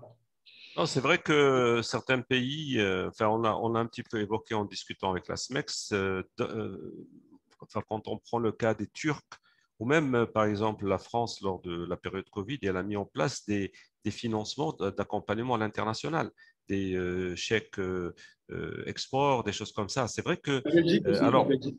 Oh, la Belgique aussi, voilà. C'est vrai qu'au Maroc, bon, il y avait des dispositifs, je ne sais pas s'ils vont être réactivés, mais c'est très important d'avoir une aide, notamment pour les PME, PMI. Ça, on est d'accord avec les… Parce que beaucoup d'intervenants, bien sûr, nous, quand on a des contacts avec eux, ben, ils disent, oui, moi, je veux bien y aller, mais il y a à financer. S'il doit le financer 100% tout seul, ça fait souvent lourd, mais c'est un passage obligé. Enfin, j'allais dire, on peut pas aller et se développer sur quel que soit le marché, seul, ou même en allant sur un salon. C'est souvent très, très difficile, ou alors on fait face à des complications. On ne connaît pas son vis-à-vis, on ne connaît pas le marché. Donc, donc voilà, ça c'est, comme disait Philippe, il faut se faire accompagner, il faut avoir un minimum de connaissance du marché, hein, donc soit pour une petite étude, soit voilà. Et donc, l'autre question qui est arrivée entre-temps, Philippe, c'est par rapport au domaine des énergies renouvelables. Alors, une personne demandait quels sont les défis de l'énergie solaire sur le marché ivoirien. Donc, certainement qu'il est du domaine, il souhaite savoir. Et la deuxième personne, toujours dans le domaine solaire, et qui souhaite savoir quels sont les délais d'implantation pour ouvrir une SARL en Côte d'Ivoire. OK. Alors, les énergies renouvelables, effectivement, ça fait partie des points qu'on a développés dans les opportunités. Donc, ce sont des opportunités, il y a beaucoup d'opportunités. Et j'ai dit que c'était un marché de prix. Pour répondre assez rapidement, c'est un marché de prix parce que ça fait 15 ans qu'on dit qu'il y a un taux d'ensoleillement magnifique en Afrique, et nous tous, nous en savons quelque chose, qui plus est en Afrique de l'Ouest. Donc, et logiquement, l'utilisation du solaire a été évidente. Alors, si je peux faire juste un petit peu d'historique, la problématique, on a deux problématiques. C'est devenu un marché de prix parce qu'il y a énormément d'intervenants, tous pays confondus, hein, des Français, il y en a beaucoup, des Allemands, etc. Donc, il y a beaucoup d'intervenants. Donc, il y a beaucoup de monde qui répond aux appels d'offres, etc., etc. Parce que le marché domestique, c'est un marché très spécifique, hein, qui est très, c'est pas encore un marché, j'allais dire, qui est extrêmement florissant. Quand on parle des énergies renouvelables, on parle encore des énergies renouvelables dans le cadre des projets collectivités locales et autres. Hein. Sinon, si c'est pour ce qui concerne le marché domestique, c'est pas encore un marché à part entière. Vous pouvez avoir une boutique qui va vendre de temps en temps ou avec une clientèle peut-être un peu ce qu'on appelle middle class, etc. Et encore, on voit quand même peu de maisons, comment dirais-je, équipées de matériel solaire, comme on pourrait l'estimer. Mais en fait, ça vient, c'est pour ça que je parlais, excusez-moi, petite histoire, c'est qu'en fait, c'est venu du fait qu'au tout début de l'énergie solaire, de manière très non professionnelle, les gens sont venus pour implémenter le solaire. Voilà, mais de manière très informelle, pas du tout d'une manière professionnelle. Et donc, en fait, on mettait de l'énergie solaire parce que c'était, d'un point de vue marketing, ça parlait bien à beaucoup de monde. Et puis, en fait, puisque ce n'était pas du tout professionnalisé, eh bien, le solaire ne fonctionnait pas. Des batteries venant par exemple de Chine qui 6 mois après étaient totalement vides, qu'il fallait changer, qui coûtaient des fortunes, on ne trouvait plus, etc., etc. Des projets pas du tout comment on appelle ça, calibrés au démarrage. Donc vous achetez un tout petit écran, enfin panneau solaire, et vous pensiez qu'avec un tout petit panneau solaire vous alliez pouvoir faire une maison R+1, etc., etc. Donc tout ce qui a été fait pendant plusieurs années au démarrage du solaire dans le monde a aussi mis un coup de frein assez fort et une certaine méfiance, une certaine défiance auprès du consommateur domestique, si je puis dire. Voilà les deux effets que je voulais vous dire. Mais le plus important pour répondre à la personne qui nous a sollicité, c'est de conserver à l'esprit que c'est un marché de prix. Ça ne veut pas dire qu'il n'y a pas matière à y rentrer. Hein. Délai pour créer une entreprise en Côte d'Ivoire. Alors, je suis bien embêté de vous dire que jusqu'avant la pandémie, grâce à la CPC, tous les efforts qui avaient été construits c'était relativement rapide et que malheureusement, depuis la pandémie, ça s'est vraiment dégradé énormément et que je serais bien incapable de vous dire aujourd'hui quel est le temps qu'il faut pour monter, parce que nous-mêmes, on a plusieurs entreprises là, pour des clients qu'on suit et honnêtement, c'est vraiment compliqué. Alors, il y a eu des changements, le gouvernement Alassane Ouattara, notamment sous l'impulsion du Premier ministre. Ils sont en train un petit peu de revoir les agences d'État, etc., dont la CPC. Et la direction de la CPC a changé. C'est une dame dont je ne me rappelle plus le nom qui a été nommée. Donc, elle est en train de remettre ça en place. Mais délai de création, de toute façon, actuellement, il faut être accompagné pour pouvoir obtenir quoi que ce soit. Vraiment, et là, je vous parle en connaissance de cause, on est dessus, nous, hein, pour d'autres personnes. Voilà, donc je ne peux pas vous répondre. Très long, on va vous dire très long. C'est-à-dire en quelques mois, quelques semaines, quelques mois. D'accord, ok. Mais je fais vraiment cette notion. Rappelez-vous que juste avant la pandémie, ça fonctionnait très bien. Voilà, c'est très rapidement, au bout d'une semaine, 15 jours, vous aviez votre registre du commerce. Et puis la pandémie est arrivée et malheureusement, on a fait une marche arrière totale que la fin de la pandémie, ou en tout cas la fin des restrictions dues au couvre-feu, ont levé. Bon voilà, on est resté sur ces modèles anciens, archaïques. On n'a pas été capable de reprendre le fil de ce qui avait été mis en place. Ils ont arrêté le directeur, ils ont changé de directeur. Deux choses à retenir, ça va prendre du temps et il faut être accompagné. Obligatoire. Ce que je pourrais dire, Philippe, peut-être en complément, en fait, tu me corrigeras, mais souvent, ce qu'on propose comme solution avant de créer une filiale, ça peut être aussi parallèle, c'est ce qu'on appelle le portage salarial. C'est-à-dire, vous êtes intéressé par un secteur, vous ne pouvez pas ou ne voulez pas créer tout de suite une filiale, ben vous pouvez toujours soit recruter ou le cabinet local recrute pour vous une ressource qui va travailler exclusivement pour votre société, qui va faire du développement en attendant que votre filiale soit créée ou pas. C'est-à-dire, je pense que vous avez ce format-là, Philippe, aussi au niveau de ces mots, au niveau de la Côte d'Ivoire. Portage salarial, oui, tout à fait. Bon, de toute façon, après, il y a beaucoup de choses. Portage salarial, la création d'une succursale, oui. L'import-export, l'export direct, l'export indirect, après le montage. La représentation aussi, vous pouvez aussi travailler. La représentation, enfin, il y a plusieurs modèles. Ça corrobore ce qu'on disait précédemment, messieurs. C'est-à-dire qu'effectivement, il y a beaucoup de manières de rentrer et il faut trouver la meilleure manière de rentrer sur ce marché et il y a forcément une solution qui est la plus adaptée. Mais ça doit se concrétiser à travers une analyse qui va permettre de trouver la solution qui paraît la plus adaptée en fonction de vos objectifs. Voilà. Alors, dans les questions, le prix de l'électricité, alors, je n'ai pas de réponse à ça. Je n'ai pas la réponse. Je sais qu'effectivement, on a retrouvé des indicateurs, une indication sur le prix de l'électricité. Quelqu'un, visiblement, c'est peut-être quelqu'un qui prendra la parole. Malheureusement, je crois que je n'ai pas la réponse, voilà, pour le prix de l'électricité. Éventuellement, je vais le mettre en point d'interrogation, on va vérifier. Oui, si tu peux vérifier, ce serait bien. On va vérifier ça, pour voir si c'était vraiment le dernier prix ou si c'était les prix. Mais ils n'ont pas baissé dernièrement. Les prix sont assez stables depuis plusieurs années. Hein, et ils sont peu chers pour autant par rapport à ce qu'on connaît dans la région. Hein. Ne serait-ce que par rapport au Sénégal, par exemple, qui est beaucoup plus cher. Alors, agroalimentaire, import-export. Ben oui, mais ça, on l'a dit à plusieurs reprises. Je ne me rappelle plus très bien de la question. Est-ce qu'il y a matière à faire de l'import-export sur l'agroalimentaire? Je crois que ça, on l'a vu. Oui. Il y a des marchandises, de toute façon. Alors là, il faudrait revenir peut-être sur pas maintenant, mais peut-être cette personne, si elle m'envoie directement son adresse mail, je me permettrai de vous envoyer, monsieur ou madame, le support du webinaire que nous avions fait précédemment, qui, lui, était peut-être un peu plus porté justement sur l'import-export.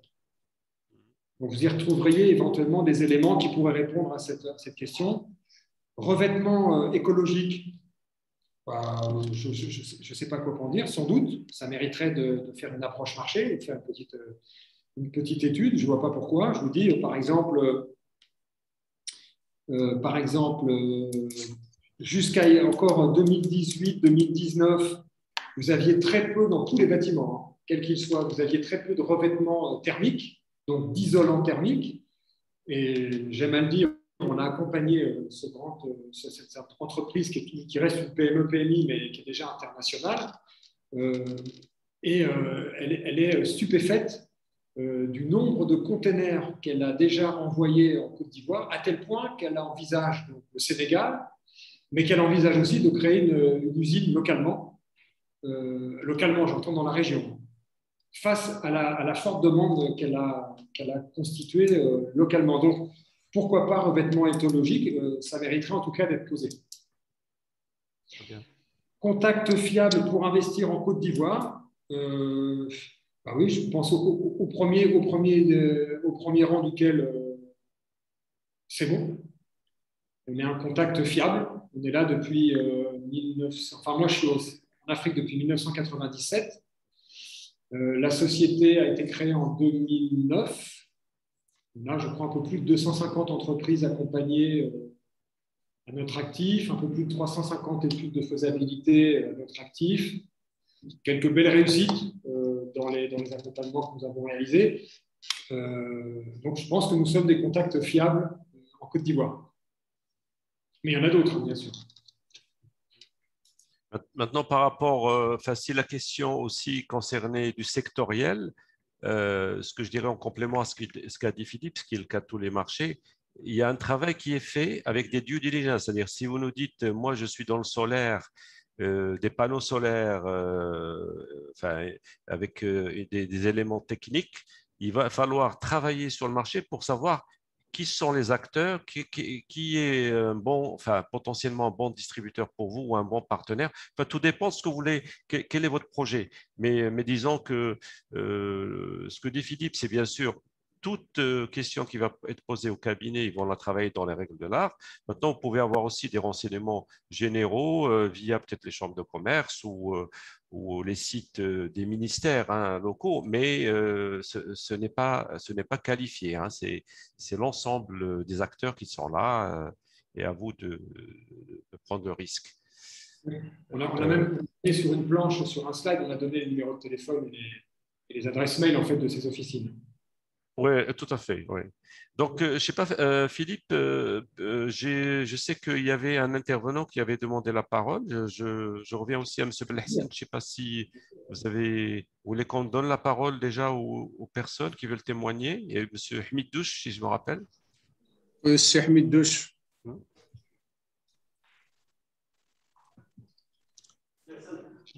n'y a pas le micro de M. Hamid Douche. C'est Hamid Douche, vous avez la parole. Il faut qu'il mette le micro. Il faut activer votre micro, s'il vous plaît. Oui, bonjour, vous m'entendez? Oui, tout à fait. Bien, je vous remercie, je vous félicite pour cette excellente présentation et les explications qui vous ont été données. Excusez-moi, je suis un peu fatigué, donc ma voix elle est un peu enrouée. J'aurais aimé vous poser une question concernant le risque pays et la stratégie de sortie pour un investisseur, the exit strategy. Quand on va dans un pays pour investir, on ne va pas pour s'éterniser. On va pour investir et demain, peut-être qu'on veut sortir. On peut aussi développer son business à l'infini. J'aurais aimé aussi que M. Cordier nous parle du marché régional, parce que la Côte d'Ivoire, vous l'avez dit, elle représente 35% du PIB de l'UEMOA, mais c'est le deuxième grand pays industriel après le Nigeria dans l'espace CEDEAO. Donc, tout investisseur marocain intéressé par le marché ivoirien doit garder à l'esprit qu'il a le potentiel d'exporter dans la sous-région. Et la Côte d'Ivoire est un des pays qui a le plus d'infrastructures dans la sous-région, qui est très ouvert, qui a un potentiel incroyable. La slide que vous avez présentée dans laquelle le Maroc n'apparaît pas, quand on voit la source de cette slide, vous voyez qu'elle vient de la GIZ et nous avons des problèmes avec les Allemands. Et donc, je pense qu'ils l'ont fait exprès pour ne pas indiquer le Maroc, Je peux vous dire que les investissements, le Maroc est le premier investisseur dans l'espace CEDEAO, deuxième en Afrique, et vous le savez très bien. Donc, occulter la présence marocaine en Côte d'Ivoire, qui quand même recueille 19% des investissements directs étrangers en Afrique, en provenance du Maroc. Je voudrais, à l'adresse des participants qui peut-être ne le savent pas, dire que grâce à l'engagement très fort de Sa Majesté pour le continent africain, l'Office d'échange a émis une circulaire qui permet à tout investisseur marocain d'avoir une dotation en devises à hauteur de 100 millions de dirhams chaque année pour l'investir dans les pays d'Afrique et 50 millions en dehors du continent africain. Donc, sur le plan législatif, sur le plan financier, je crois que nous avons tous les outils, surtout pour soutenir la catégorie d'entreprises que vous avez mentionnées et qui ont fait l'ossature de votre présentation, à savoir les PME, PMI. Les grandes entreprises, bien sûr, ont d'autres moyens et c'est peut-être un autre débat, comme vous l'avez si bien dit. Je termine en disant que les sites industriels que vous avez mentionnés n'ont pas inclus les opportunités qu'il y a dans d'autres zones, notamment à San Pedro, où il y a un grand port, où il y a beaucoup d'investissements qui sont en cours d'être réalisés et où des entreprises marocaines sont déjà présentes dans l'industrie du bois. Donc moi, je voudrais surtout, en tant que vice-président de la SMEX et conseiller du président pour l'Afrique, encourager les entreprises à aller vers la Côte d'Ivoire, un grand pays ami avec lequel nous avons des relations, comme vous l'avez dit, sur tous les plans qui sont exemplaires. Le Marocain en Côte d'Ivoire, où j'ai vécu 16 ans moi-même, se sent vraiment chez lui. Juste un petit point concernant nos amis libanais qui font peur à certains opérateurs marocains. Je voudrais rappeler que les citoyens libanais sont venus massivement en Côte d'Ivoire à partir de la crise politique que le Liban a connue en 1975. Ils se sont installés, ils parlent la langue locale, ils ont acquis la nationalité ivoirienne, mais ils ont surtout saisi les opportunités du départ massif des entreprises occidentales et notamment françaises suite à la chute du mur de Berlin en novembre 1989. Ils ont racheté les affaires et les usines des Français qui ont fait une ruée vers l'Europe de l'Est et tout. Et donc, la différence avec le commerçant marocain ou bien le petit industriel marocain, c'est quoi? Le Libanais considère la Côte d'Ivoire comme étant son pays. Il investit et réinvestit. Le Marocain commerçant que moi j'ai connu, l'argent qu'il gagne en Côte d'Ivoire, il le rapatrie au Maroc. Donc, il ne faisait pas de réinvestissement. Et les Marocains ont raté beaucoup d'opportunités pour avoir des affaires, de très belles affaires en Côte d'Ivoire. Mais il n'est jamais trop tard pour bien faire. Une entreprise comme la vôtre peut les accompagner, surtout avec le réseau de relations que vous avez sur place. Et voilà ce que je voulais apporter comme contribution. Les opportunités se trouvent dans l'agro-industrie. Il y a la pêche et le café, l'anacard que vous avez mentionné. Et j'insiste beaucoup sur le co-développement et le co-investissement. C'est la seule façon de partager les risques aussi et de travailler dans la quiétude. Je vous remercie. Désolé, je suis malade et j'ai des difficultés à respirer. Merci beaucoup. Merci, M. Hamid Touche. On apprécie d'autant plus que vous avez bien voulu partager malgré votre état de santé. Donc, on vous souhaite un très, très bon rétablissement. Merci pour le témoignage. Merci. Je te passe la parole, Philippe. Merci infiniment, Monsieur le Vice-président.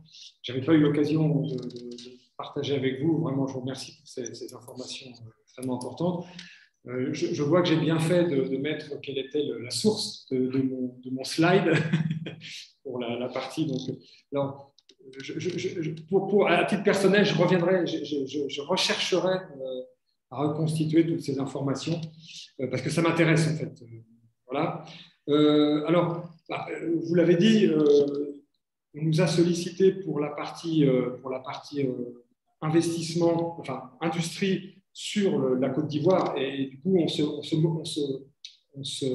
restreint à cet exercice. Voilà, raison pour laquelle nous n'avons pas aborder le marché régional, si ce n'est sur le premier slide, qui était vraiment un slide d'ouverture, qui va dans le sens de ce que vous avez évoqué. San Pedro, oui. Je sais que Médoune y va de manière très, très, très régulière. Donc, effectivement, dans l'aspect industrie, il y a beaucoup de choses à faire. Sur la présentation que nous en avons faite, nous sommes arrêtés, Monsieur le Vice-président, en fait, à la partie des zones spécifiques qui ont été mises à disposition des investisseurs et pour lesquelles, aujourd'hui, sauf cas exceptionnel, toute entreprise industrielle qui se crée doit résider sur ces zones spécifiques. Voilà.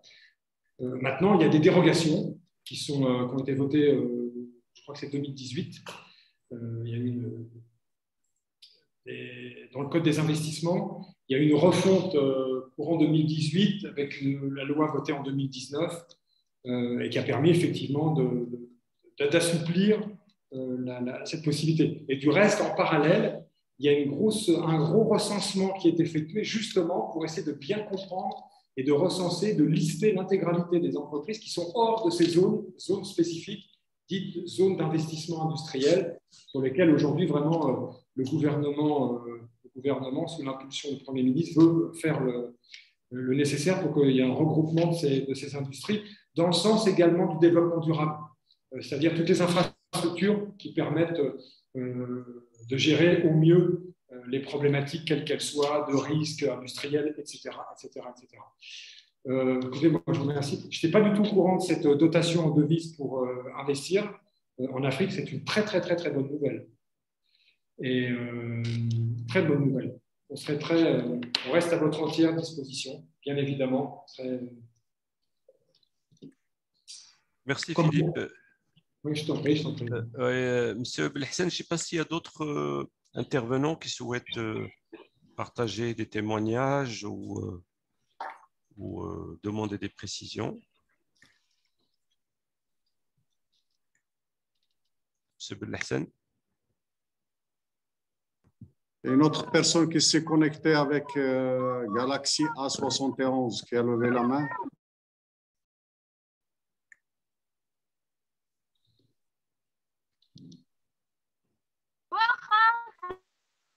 Oui. Vous m'entendez? Oui, on vous entend. Mettez le micro, actionnez le micro. Micro, s'il vous plaît. Voilà. Donc, voilà. Vous m'entendez? C'est bon? Oui. Voilà. C'est Mohamed Taïf, gérant de la société Africa Steel. Donc, d'après une petite expérience sur le continent africain, bien spécialement on parle de la Côte d'Ivoire, on a fait des tentatives d'investir sur pas mal d'activités avec des amis. Et c'est moi qui a glissé la petite remarque quoi les Libanais, ils se protègent entre eux. Pour moi, on a fait une tentative de faire une entreprise de matériaux de construction, mais ça n'a pas abouti parce qu'il y a des géants là-bas, Yeshi Group et la société Sotassi qui fait tous les gammes de matériaux de construction. Monsieur Philippe, je conseille. Il connaît déjà ces gens-là. Ils sont très puissants et ils te laissent investir et après, ils baissent les prix pendant une année et toi, tu ne gagnes rien et tu seras obligé de quitter. C'est ça le vrai souci.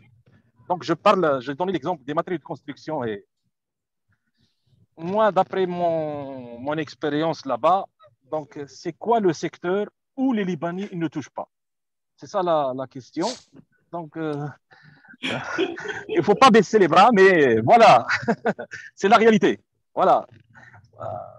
Je connais tous les patrons par cœur, c'est des amis à moi, les Fares, les Bati Plus, les Yeshi Group, Baidoun. C'est très compliqué. C'est spécial. La Côte d'Ivoire, c'est spécial par rapport aux autres pays parce que les 90% des sociétés, c'est des Libanais. Hein.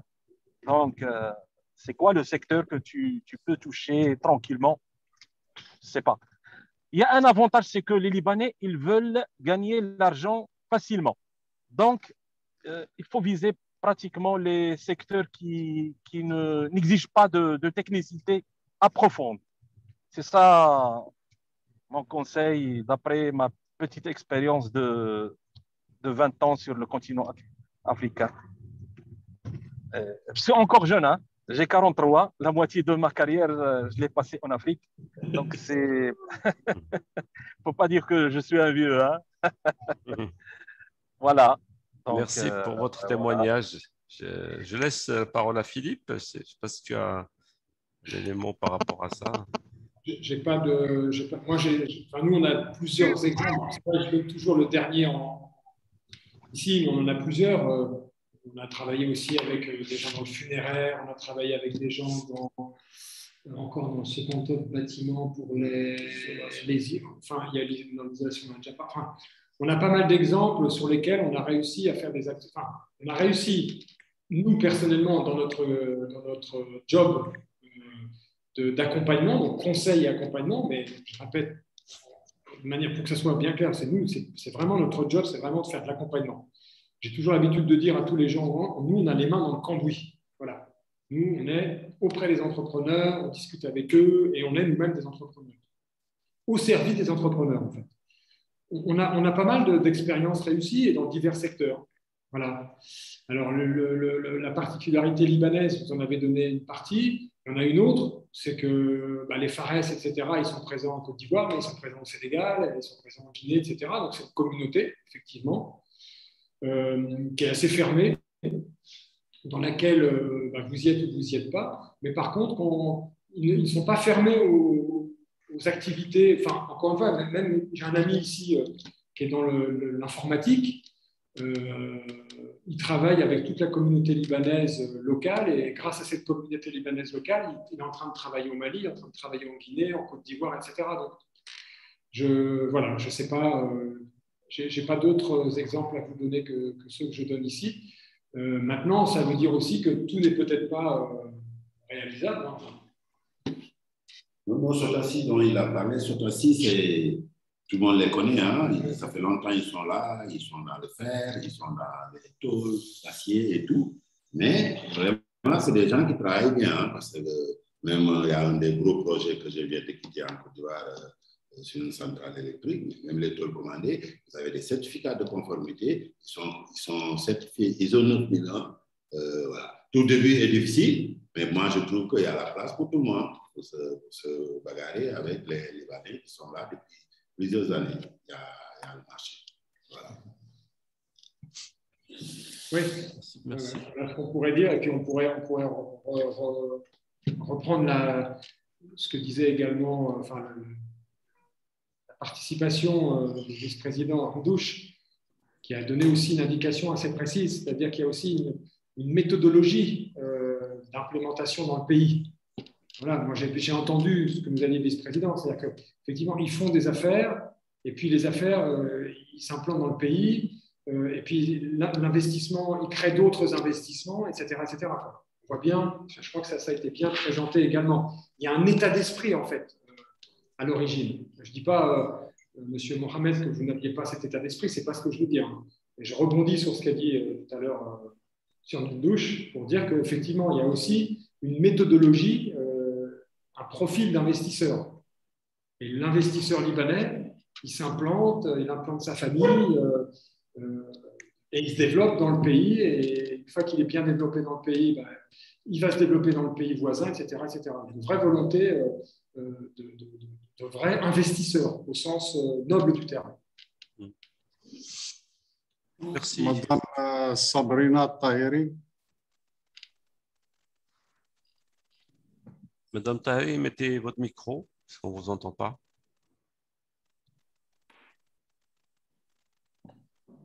Madame Tahiri, vous avez levé la main pour poser une question. Le micro est fermé. Oui. Madame Tahiri. Peut-être lui envoyer un message. C'est envoyé. Bon, on ne peut rien, donc...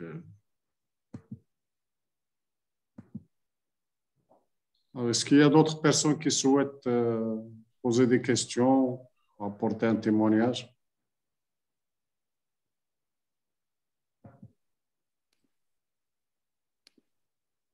Il y a un participant qui a d'ailleurs, en réponse à la présence libanaise, il disait que c'est vrai que les Libanais sont présents, les Français aussi, mais il y a des créneaux comme l'informatique, robotisation, intelligence artificielle, il y a plein d'autres créneaux où il n'y a personne, où il y a des opportunités énormes et donc où des entreprises marocaines peuvent s'implanter. Est-ce qu'il y a d'autres participants, M. Belhassan? Non, je pense qu'on est arrivé au terme de notre webinaire. Je tiens à remercier vivement M. Philippe Cordier pour son exposé, pour toutes les informations qu'il nous a données. Bien sûr, il y a du pain sur la table pour tout le monde. Chaque marché a ses spécificités, mais il faut persévérer, il faut prospecter le marché pour voir quelles sont vraiment les véritables opportunités à saisir. Je remercie également Saad Hmoumi, notre partenaire pour cette nouvelle série de webinaires de Win Business. Je remercie tous les participants qui sont restés jusqu'à la fin de ce webinaire. Et je vous laisse le mot de la fin, Saad Hmoumi, M. Cordier. Je te passe la parole, Philippe. Je ferai la clôture. C'est gentil. Merci, monsieur Belhassan, d'abord de la confiance renouvelée. Je crois que c'est la 8e fois qu'on participe avec vous à ces webinaires. On apprécie vivement la participation des chefs d'entreprise marocains qui sont toujours présents. Ça, c'est la première chose que je voudrais signifier. Je vais remercier également mon confrère Saad Hmoumi pour toute l'énergie qu'il met à nous réunir dans le cadre de ces webinaires. Je voudrais, si vous me le permettez, M. Belhassan et M. Hmoumi, profiter pour vous dire qu'on a évoqué la partie, comment dirais-je, oil and gas, qui, dans notre région ouest africaine, est un secteur extrêmement, notamment le secteur des hydrocarbures et du gaz, qui est un phénomène extrêmement important d'un point de vue économique, mais on pourrait même dire sociétal. Effectivement, le pipeline au Bénin, la découverte de nombreux barils en Côte d'Ivoire, et puis au large du Sénégal, de puits de pétrole et de gaz extrêmement importants. Bien. Sur cette économie spécifique, sur cette industrie, en réalité, c'est une industrie extrêmement large. Donc, j'avais dit au début que, quand j'ai parlé de cette industrie, j'ai dit voilà, c'est une industrie internationale, les grands faiseurs travaillent principalement avec leurs sous-traitants avec lesquels ils travaillent partout dans le monde. C'est un fait, et ça, personne ne pourra rien y changer. Une question de compliance, une question de sécurité, de limiter les risques, etc., mais aussi de savoir-faire et de compétences. Bien.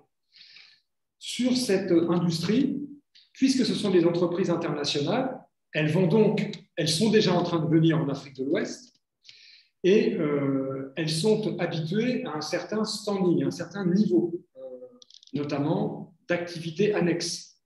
Un Philippin qui travaille sur des plateformes, qui travaille dans des extractions ou dans le montage de cuves de pétrole, etc., quand il le fait aux États-Unis, quand il le fait aux Philippines, quand il le fait partout, il a le même niveau d'infrastructure.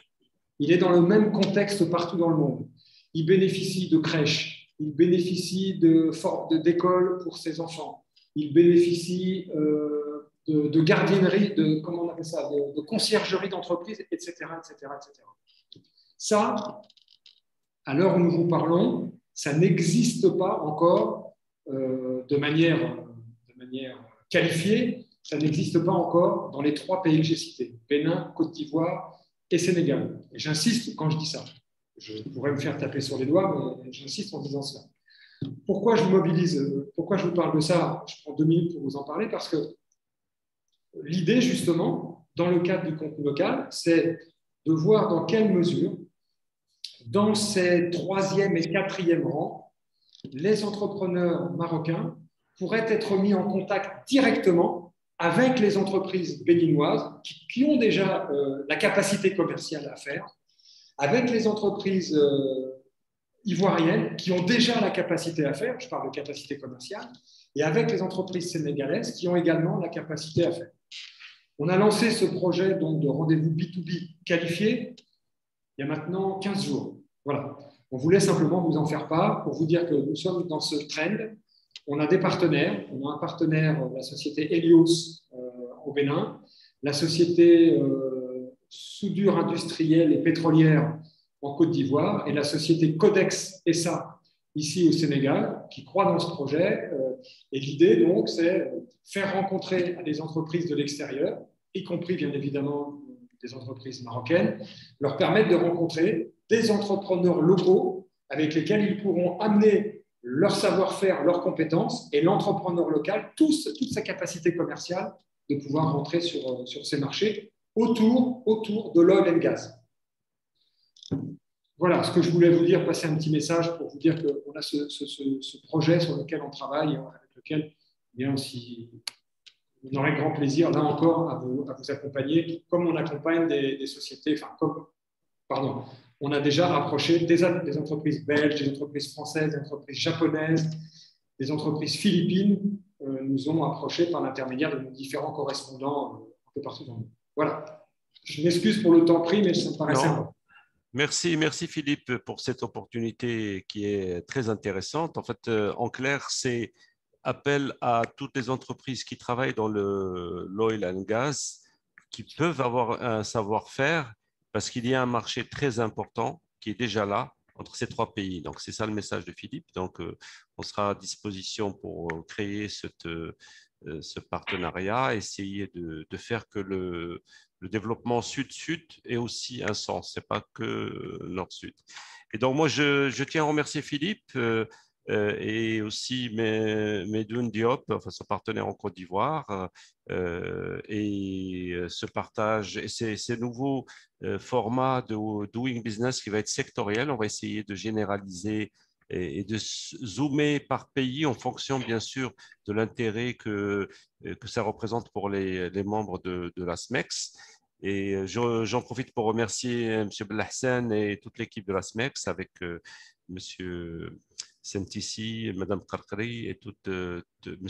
Hemidouche qui a témoigné aussi, que je remercie.